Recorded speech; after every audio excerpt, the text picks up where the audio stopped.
Hello, this is Tony Heller from RealClimateScience.com, setting the record straight about climate. In my previous video, I discussed the Canberra Times 1988 forecast that the Maldives would be underwater no later than the year 2018. They also predicted that the Maldives would run out of drinking water by the year 1992.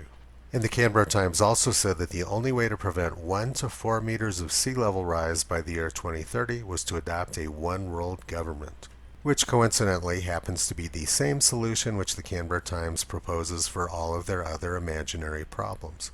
And this is what the Maldives look like today. They don't appear to be underwater. But the Canberra Times has dug in and they say they have science on their side. Here's an article from the Canberra Times this month.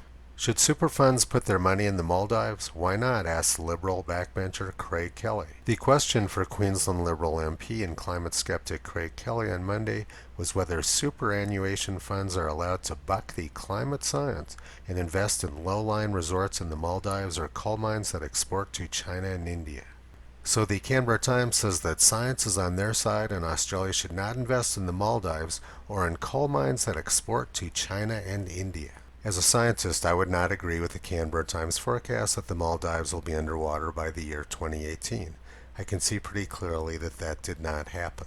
The Saudi government is investing $10 billion in the Maldives because they understand that it's an excellent investment.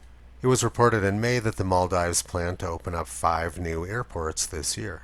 Property values in the Maldives have skyrocketed. This beautiful new resort in the Maldives just opened up last week. President Obama spent 8 years warning the world about sea level rise, and he just purchased a $15 million home on the beach at Martha's Vineyard. It's pretty obvious that he's not actually concerned about sea level rise. Now let's look at Craig Kelly's plan to sell coal to India and China. Well, according to Carbon Brief, India and China are building lots of new coal-fired power plants. So selling them coal would be an excellent investment for Australia, a great way to make money. India and China are going to burn the coal, whether they purchase it from Australia or somebody else. Oddly enough, India and China are not concerned about the feelings of 16-year-old Swedish girls who don't attend school. Now let's look at some of the spectacular dishonesty in the Canberra Times article. They say right here that Swedish academic Niels Axel Morner rejects mainstream data on sea level change, which is the exact opposite of reality. Niels Axel Morner rejects sea level alarmism precisely because he actually looks at the data. In his paper, he points out things like sea level is not rising at all in the Maldives, which is something the Canberra Times didn't understand 30 years ago, and they still don't understand it now. Then the Canberra Times goes on, in excess of 95% of scientists globally have coalesced around the factors that are leading to sea level rise. This 95% number is a completely fake number which was thought up by the press and politicians. It has no basis in reality. There's never been any sort of survey of actual scientists which showed anything like the numbers which politicians and the press throw around. And then the Canberra Times tries to put words in Craig Kelly's mouth. Yes, but what if a company wanted to go with the 5% of scientists and invest precisely because no one else was doing so? Mr. Kelly persisted. The Canberra Times is implying that Mr. Kelly agrees with their fake 95% number. He didn't say anything of the sort, and it's incredibly dishonest of the Canberra Times to claim that he did. The Canberra Times is committing journalistic fraud.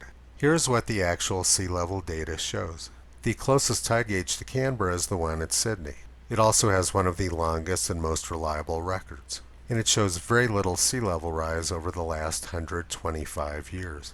Here's a photograph of the tide gauge at Sydney's Fort Denison. I took this picture 3 years ago this week. And this is what Fort Denison looked like around the year 1880. If the high water mark has changed, it's not perceptible. 1880, 2016.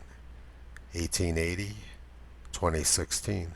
And here's some historical pictures from Bondi Beach in Sydney. The top picture is climate pagans protesting sea level rise this year. The second picture is people enjoying the beach 30 years ago.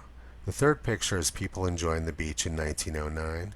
And the bottom picture is what it looked like around 130 years ago. There's no visible indication that sea level is rising at Bondi Beach. The Canberra Times rejects data, they reject evidence, and they reject actual science. Instead, they cling to their same 30-year-old nonsense forecasts. It's important for people to understand just how dishonest many journalists have become. Toto is doing everything he can to expose these frauds. Visit him on the web at realclimatescience.com. He's been pulling back the curtain on junk science and propaganda for a long time.